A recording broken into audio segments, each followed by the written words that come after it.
Death. It's a topic few enjoy talking about. The universal equalizer, the one thing we all have in common, regardless of backgrounds or borders. In fiction, death is an omnipresent element, especially in horror, where the fear of its doom is pushed further into a realm that comes from beyond the grave. The Japanese view of death is unique and has led to a body of fiction in which death itself is a communicable disease, a contagion which corrupts and condemns. How these things function as elements of fiction has evolved over the centuries, yet at its heart, little has changed from the ancient days to the modern Japanese games, such as the Silent Hill series. What is death in Silent Hill? And how does it define the existence of the characters living and dead in the Silent Hill universe? To understand it, we have to examine the roots of Japanese stories of ghosts and death, and what they believe about death itself. The belief in ghosts is built into Shinto tradition. The belief that strong, overwhelming emotions could overpower and split the soul even while alive, causing illness and death in themselves and others, was a real concern. In the Heian period, a Japanese court official and scholar named Sugiwara no Michizane found himself on the wrong side of political machinations that led to his demotion and exile. He died in exile, and in the next few years, the daily life of the Japanese became a nightmare. Plagues, droughts, and death ruled the land, and 2 of those deaths were the emperor's own sons. Horrified and recognizing the suffering could only be due to the anger of a vengeful spirit, the emperor set about enshrining and honoring Michizane as a Shinto spirit. He became Tenjin, the kami of scholarship. This was a real physical reality for the ancient Japanese.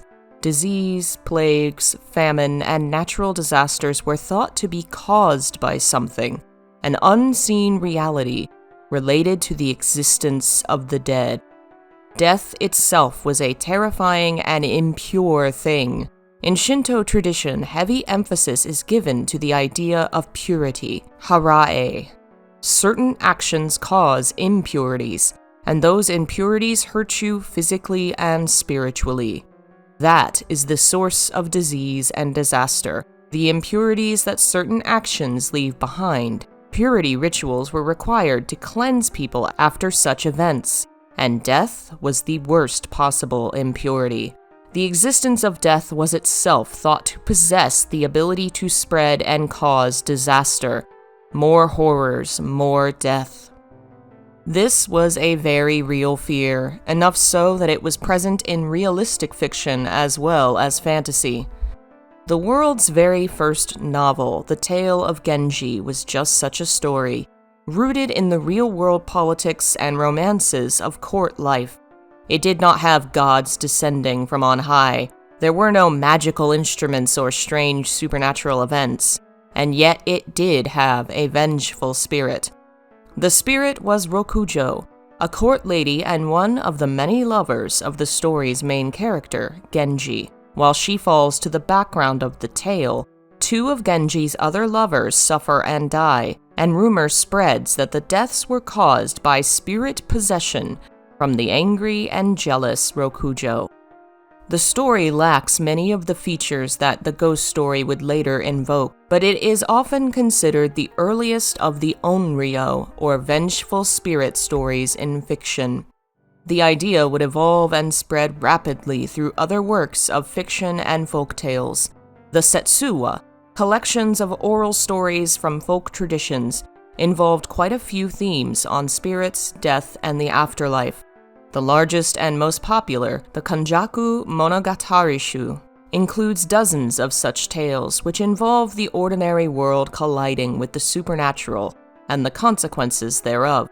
They were simple and straightforward, reflecting a Buddhist mindset. Good actions resulted in good results, in this life or the next, and the reverse was also true. Death was by no means an end or an escape from the past. This idea, that good leads to good and evil to evil, is reflected in the vengeful ghost tales, in those who return from beyond the grave to wreak havoc. It reflects the greater Japanese Buddhist idea of karma, manifesting as ghosts who avenge those that treat them poorly. The most famous of these spirits in fiction is Oiwa, from the Kabuki stage play Yotsuya Kaidan. Kabuki is a very stylized Japanese stage play format in which very little decoration is added to the stage. The focus is upon the actors and their incredible presence. Each is dressed in elaborate clothing and stylized makeup, the design of which indicates their character and temperament. A hero and a villain each have their own stylized looks, and vengeful spirits do as well. Oiwa was a young woman who was disfigured and killed by the actions of her own husband. The story involves the woman's vengeance from beyond the grave, decimating the lives of those who were involved in her death. The story was a major success. It was the first to move the vengeance-driven ghost story from the Japanese court and the distant nobility, the everyday lives of the common people. It swept the Japanese imagination, and to this day is still popular, having received over 30 different film adaptations. The stylized makeup of the Kabuki actor is what led to the modern appearance of the onryo. The vengeful spirit in a Kabuki story wore white burial robes with wild black hair and a pale white face.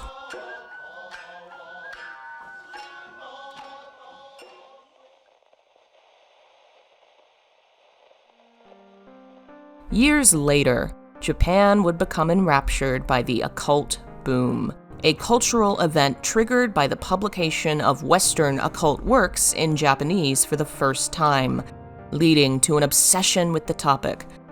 This would last for decades, raising a generation of children on the tales of otherworldly creatures hidden out of sight, and many of these would grow up to be writers of fiction focused upon these otherworldly nightmares. One of them was Suzuki Koji, who in the early 1990s would write The Ring, a book about a vengeful female spirit, and a new horror boom began which involved a burgeoning obsession with ghost stories and the onryo.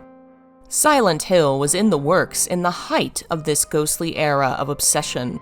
The first Ring film released in '98. Silent Hill was released the next year. Ju-on the Curse released in 2000 and The Grudge in 2002. And in that same timeline, the ghosts and vengeful spirits of Japan would make another leap. First from books to film, and then from film to video games. In 2001, the first major Japanese horror game focused on vengeful ghosts would make its appearance, Fatal Frame. Horror in Japan in video games in the 80s and 90s focused on serial killers, murder mysteries, zombies, Lovecraftian monsters. And though Sweet Home had a plot centered upon a ghost, it wasn't exactly a onryo-style vengeance story. Fatal Frame would be the first to bring the focus of video games to the vengeful spirit, to the onryo of Japanese myth and the Shinto traditions which could defeat such creatures. And not long after, those ghosts would start appearing elsewhere, in games like Kuon and Silent Hill 4.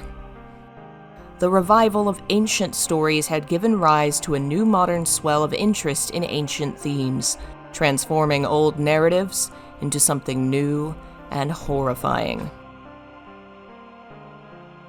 The early Silent Hill stories all revolve around vengeance. While the central narrative may involve a larger quest, often the side stories or the background of the quest is the tragedy of a young woman's suffering, her death, and subsequent return. In the first game, both Alessa and Lisa have features of the onryo, suffering in life, dying young due to the selfish actions of others, and returning from beyond the grave. Alessa's story, however, does not focus heavily on a desire for vengeance, something that adds pathos to the tragedy of her death. But Lisa eventually does seem driven to enact her own brand of justice, rising from the depths of Silent Hill to drag Kaufman into hell. In Silent Hill 2, we have Mary and Maria, She grows enraged at James's treatment of her and the reality that she must die many times to serve his journey. In other versions of the tale, it's Mary who appears at the end of the game, driven to take James's life. He can be forgiven or condemned, but either way, the story of Silent Hill 2 is that of a woman wrongfully killed, rising from the grave to face the man who murdered her. Both have intriguing twists on the Onryo narrative. For much of the story, we don't know that Alessa, Lisa, or Mary and Maria are really dead, or we aren't exactly sure how they died. The nature of their existence is a question. We are never really sure who is real and who isn't. What created these echoes of past selves and other lives? These questions lend the story a sense of ambiguity and mystery that leave the player stunned and questioning, even years later still wondering what the truth might have been. But where we see these stories truly take an interesting turn in relation to deaths and ghosts are the third and fourth games. But let's skip to the fourth game for now. In Silent Hill 4, the player is faced with ghosts for the first time. There's no ambiguity. We see these characters die, and we see their spirits rise again, tormented and destroyed by their murders. We see how death taints them, and how that death then taints the world around us. Henry's apartment becomes possessed the further he travels through these dark worlds, changing into something that harms him. He stops commenting on his apartment as something that belongs to him and starts questioning the things that are there. He loses memories and suffers harm to his health. Hauntings appear that have to be driven away by specific items and rituals, impurities that must be purified to return the apartment to a certain level of safety. But there's nothing that will fully set it free. It is far too tainted, too much death and suffering occurring in this place. Henry's apartment, his world, is being invaded and corrupted by death. In the best endings of the game, he survives and leaves the apartment, never to return, because there is no purifying Room 302. Eileen suffers as well. She too can become tainted, and should the player not perform enough of the purification rituals, she loses her sense of self, becoming a tainted doll controlled by Walter. Defeating Walter in battle is not enough. You can win and still lose this game. It is the purifications, the rituals of Shinto tradition that defeat Walter. He is a ghost. He cannot die. In the bad ending, Henry kills him, only to have a sudden headache and lose himself to the impurities. And then we see Walter, still alive, in the corrupted apartment. He's dead. He cannot be killed, but he can be purified. And that is the only way Henry can truly be free.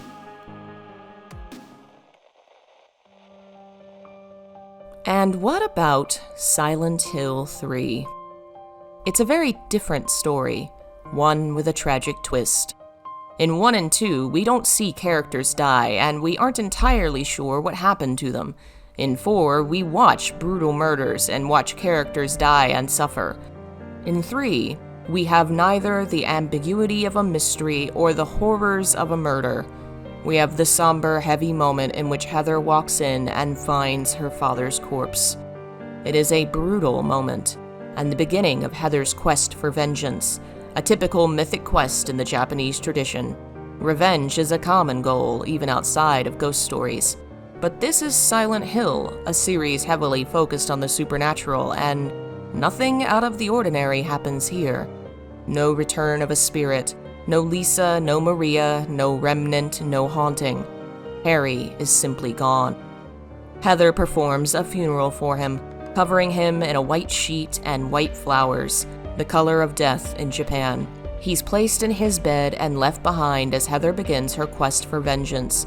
She enters Silent Hill and eventually finds a facsimile of the same room, only her father isn't there. Blood trails across the floor and the flowers Heather placed are on the ground. Examining the bed reveals a diary. Harry's voice, his regrets reaching us from beyond the grave.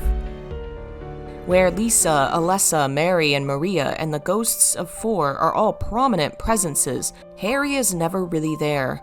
He is an absence. Heather calls him on the phone and we don't even hear his voice. We have no idea what he says. We don't even get to see him fighting for his life. We don't have Heather entering the room to find him breathing his last. He is simply gone. More than that, we later see that he is truly gone, removed even from his resting place. Unlike Lisa and Alessa, who exist as shimmering echoes of the dead, or Mary and Maria unable to let James go after death, Harry steps back into the shadows of the story. Though he is murdered, it is his daughter that goes on the quest for vengeance. And how strange a death. There is no weapon, no sign of a struggle, nothing but resignation on the man's face. This is not the death of a man who would rise in anger for his own vengeance. It's the death of someone who feels guilty. Someone who has accepted their fate as something they deserve, or at the very least, cannot fight. If anything brought back Harry Mason from beyond the grave, it is the feelings of remorse he carries, that he could not save Cheryl all those years ago, that he resented and even considered abandoning a young Heather, that he kept so many secrets from her, unable to tell her the truth before the end. In those early years, fighting to save Cheryl, he stood up to violent monsters, selfish parents, and hellish demons, all to protect his daughter. Years and years of suffering later, he lets a monster take his life. What were his last thoughts, I wonder? Did he perhaps think in his final moments, "I'm the same as them"?